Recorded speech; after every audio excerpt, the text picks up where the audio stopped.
നമസ്കാരം, കൊട്ടാരക്കര മീഡിയയിലേക്ക് സ്വാഗതം. മലപ്പുറം ജില്ലയിലെ കരുവാരക്കുണ്ടിൽ കടുവയെ കണ്ടെന്ന തരത്തിൽ വീഡിയോ ദിവസങ്ങൾക്ക് മുൻപ് പ്രചരിച്ചിരുന്നു. ഇതിനു പിന്നാലെ ഈ വീഡിയോ വ്യാജമാണെന്ന് കണ്ടെത്തുകയും ഇത് പ്രചരിപ്പിച്ചതിന് ഒരാളെ അറസ്റ്റ് ചെയ്യുകയും ചെയ്തിരുന്നു. എന്നാൽ ഇപ്പോഴിതാ ദിവസങ്ങൾക്കകം കരുവാരക്കുണ്ടിൽ യഥാർത്ഥ കടുവ ഇറങ്ങിയിരിക്കുകയാണ്.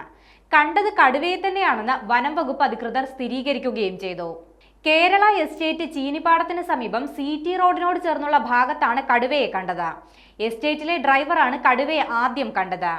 ഡ്രൈവർ അറിയിച്ചതിനെ തുടർന്ന് സൂപ്രണ്ട് വിവരമറിയിച്ചപ്പോൾ സ്ഥലത്തെത്തിയ വനപാലകരും നാട്ടുകാരും നടത്തിയ തിരച്ചിലിൽ കടുവ ഓടിമറയുന്നത് കണ്ടു. ഇവയുടെ ദൃശ്യങ്ങൾ ചിത്രീകരിക്കുകയും ചെയ്തിട്ടുണ്ട്. കേരള എസ്റ്റേറ്റ് ചീനിപ്പാടത്ത് കരുവാരക്കുണ്ട് ഫെസ്റ്റ് നടന്ന സ്ഥലത്തിനടുത്ത് സംസ്ഥാന പാതയോരത്ത് നിന്ന് മീറ്ററുകൾ മാത്രം അകലെയാണ് കടുവയെ കണ്ടത്. ജനങ്ങൾ തിങ്ങി താമസിക്കുന്ന പ്രദേശമാണിത്. പഴയകടയ്ക്കൽ ഗവൺമെന്റ് UP സ്കൂളും ഇവിടെ അടുത്താണ്. പുലർച്ചെ ധാരാളം തോട്ടം തൊഴിലാളികൾ പോകുന്ന ഇടമാണിത്.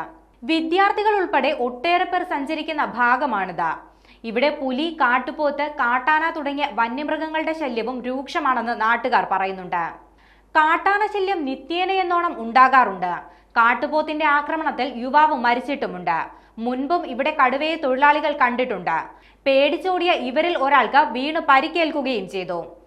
ഇപ്പോൾ കടുവയെ കണ്ടെത്തിയ വീഡിയോയും ചിത്രങ്ങളും പ്രചരിച്ചതോടെ ജനങ്ങൾ കൂടുതൽ ഭീതിയിലായിരിക്കുകയാണ്.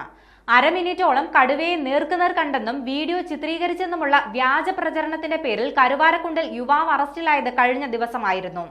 തൊട്ടു പിന്നാലെയാണ് യഥാർത്ഥ കടുവയുടെ രംഗപ്രവേശം.